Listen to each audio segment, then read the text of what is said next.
Once upon a time, there was a boxer who, frustrated with the world's hardships, found his generous spirit stifled by a lack of means.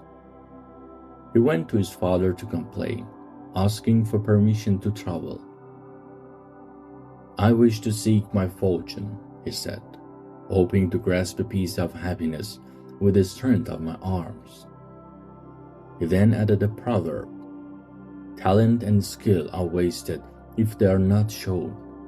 It's like a piece of wood that doesn't smell like sandalwood until it's burned, or musk that doesn't reveal its scent until it's ground." His father replied, "My son, cast away these impossible dreams. Be content with what you have and remain in a safe place. The wise have said, fortune isn't found through striving. The best remedy is to calm your ambition." He then recited some poetry. "No one can see his fortune by force. It's as useless as applying coal to the eyes of the blind. Even if you have 100 brains in your head, wisdom is of no use when your luck is bad."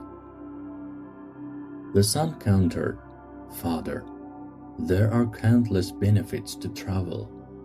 A refreshed mind, gaining profit, seeing wonders, hearing strange tales, exploring cities, befriending strangers, earning status and knowledge, increasing wealth, and gaining experience.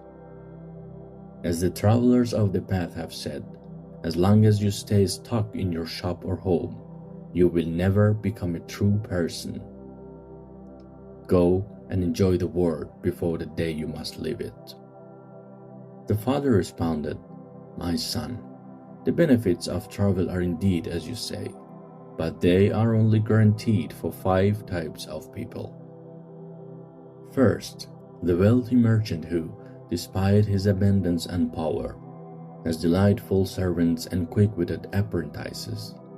He is able to enjoy the world's comforts, moving from city to city, place to place, and amusement to amusement. The wealthy man is not a stranger in the mountains, plains, or deserts.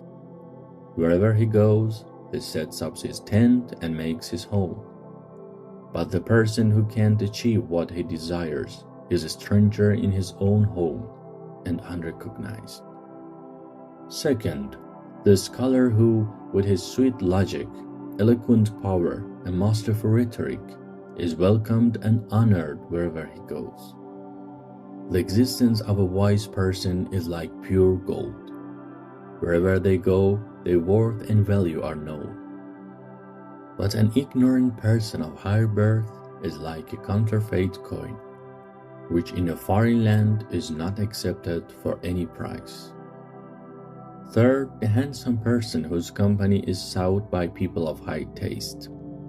The wise have said, a little beauty is better than a lot of wealth. They also say a beautiful face is a balm for broken hearts and a key to locked doors. Therefore, a handsome person's company is considered a prize everywhere, and serving them is seen as a blessing. I saw a peacock feather in the page of a holy book and asked, I see this honor is due to your value. The feather replied, Be silent, for whoever possesses beauty, wherever they go, hands do not push them away. Fourth, the person with a sweet voice who, like David's throat, can stop flowing water and birds in flight. Through this talent, they capture the hearts of admirers, and those with a taste for meaning seek out their company and serve them in various ways. A pleasant voice is better than a beautiful face, for that is the pleasure of the body, but this is the nourishment of the soul. Or, he continued, the humble artisan who, with the strength of their arms, earns just enough to live so they do not have to beg for food. As the wise have said, if a shoemaker travels from his own city to a foreign land, he won't suffer hardship. But if a king falls from power, he will sleep hungry. Such qualities as I have described, my son, the father said, bring peace of mind and a good life to those who travel. But he who is without this will wander the world with a false hope, and no one will ever hear of his name again. The son replied, Father, how can we go against the words of the wise? They have said that although one's livelihood is predetermined, it is necessary to pursue the means to attain it. And although calamity is decreed, it is our duty to avoid the doors through which it enters. He then recited this verse: although one's livelihood is sure to arrive, it is wise to seek it through the proper doors. And thou no one will die before the times. Do not walk into the mouth of a dragon. In my current state, I will fight a raging elephant and wrestle with a fierce lion, the son exclaimed. So it is best for me to travel, father, for I can no longer bear this poverty. He continued, when a man falls from his home and his place, what else should he mourn? The whole world is his place. At night, every wealthy person goes to their own home, but wherever night falls, that is the home of the poor.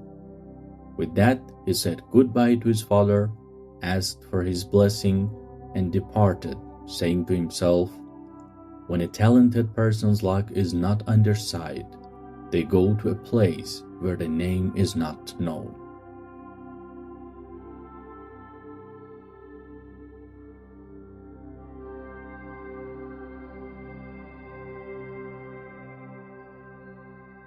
And so he traveled until he reached the bank of a river so mighty that its waves crashed the stones together and its roar could be heard for miles. It was a fearsome river where a duck would not feel safe, and even the smallest wave could steal a millstone from its bank. He saw a group of people, each sitting by the river with a smile coin, ready to travel. But the young man had no coin to offer, so he began to plead. No matter how much he begged, they would not help. The merciless boatman laughed and said, if you have no gold, you can't cross the river by force. What is the strength of 10 men compared to the gold of one? The young man was angered by the boatman's taunt and wanted to take revenge, but the boat has already left. He shouted, if you are content with the clothes I am wearing, they are yours. The boatman, greedy for the clothes, turned back. Greed blinds the wise man's eye. Desire traps both bird and fish. As soon as the young man got a hold of the boatman's beard and collar, he pulled him close and began to beat him mercilessly. The boatman's friends came out of the boat to help, but seeing the same ferocity, he backed away. They had no choice but to make peace with the young man and let him cross for a fair price, for all appearances of compromise are charity. With sweet words and kindness, you can pull an elephant with a single hair. They then brought him onto the boat and set off. They soon reached a pillar of a Greek structure standing in the water. The boatman said, the boat has a problem. One of you who is brave must go to this pillar and tie the boat's rope to it so we can fix it. Filled with the pride of his own bravery, the young man did not consider the anger of his enemies. He forgot the words of the wise, whoever you have caused pain, even if you follow it with 100 comforts, you are not safe from the consequence of that one pain. For the arrowhead may be removed from the wound, but the hurt remains in the heart. As soon as the young man wrapped the boat's rope around his forearm and climbed to the top of the pillar, The boatman cut the rope from his hand and sailed away. The poor man was left in this state of confusion.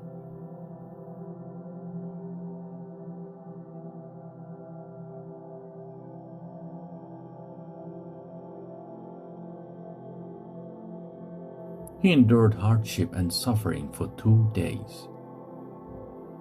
On the 3rd day, sleep overtook him, and he fell into the water. A day and night later, he was washed ashore with only a trace of life remaining. He began to eat tree leaves and plant roots until he regained a little strength. He wandered into the desert until, thirsty and exhausted, he arrived at a well. He saw a group of people gathered there, each drinking a sip of water for a coin.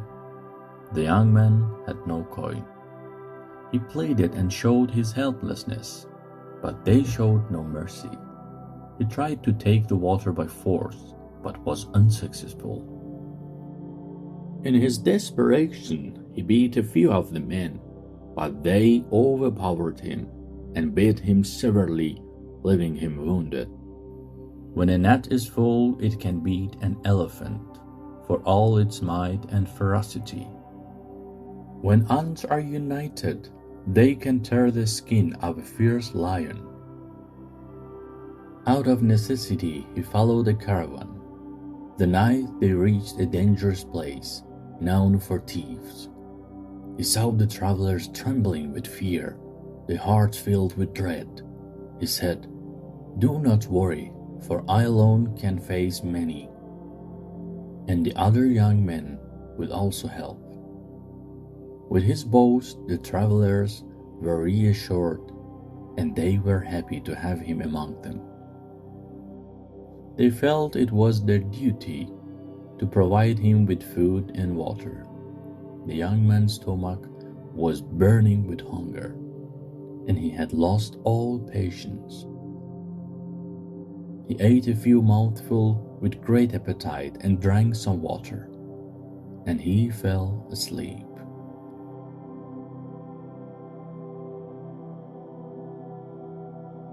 There was a wise, experienced old man among them.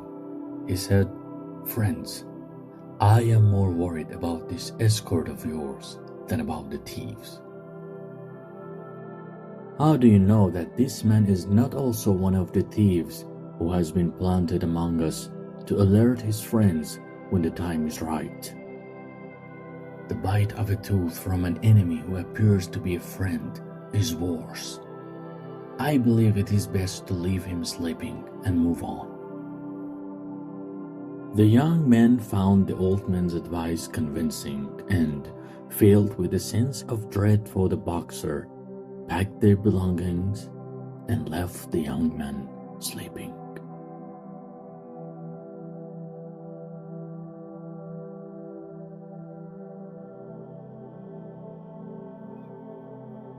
He woke up when the sun was burning his shoulder. He got up and saw that the caravan was gone. The poor man wandered and could find no path. Thirsty and destitute, he lay on the ground, his heart ready to perish, and said, "Who will talk to me now that the caravan is gone? The only friend of a stranger is another stranger."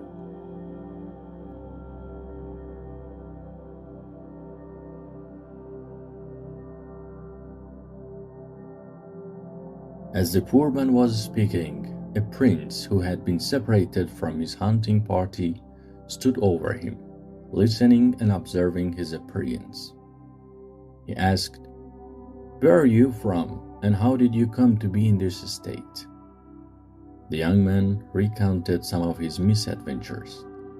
The prince took pity on his ruined condition, gave him robe and gifts, and sent a trusted man with him to his own city.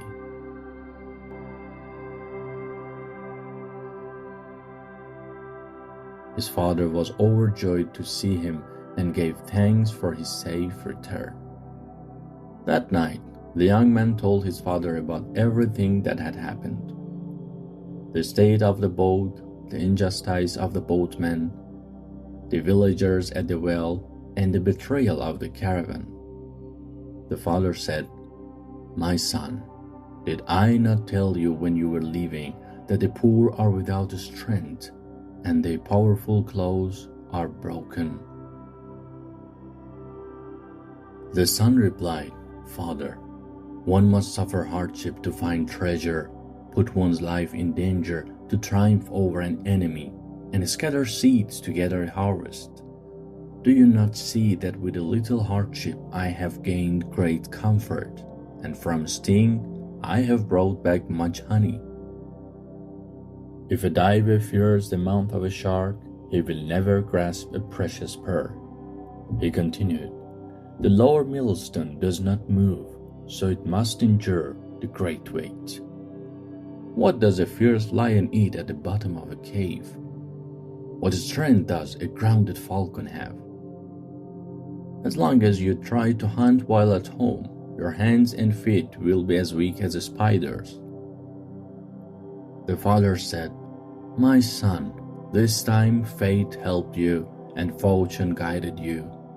A man of wealth came across you and had mercy on you, and with his kindness he repaired your broken state. Such an event is rare, and one cannot rely on what is rare. Beware lest you be greedy again and fall into temptation." He then concluded with a proverb, "A hunter does not catch a jackal every time. Sometimes a leopard may eat him."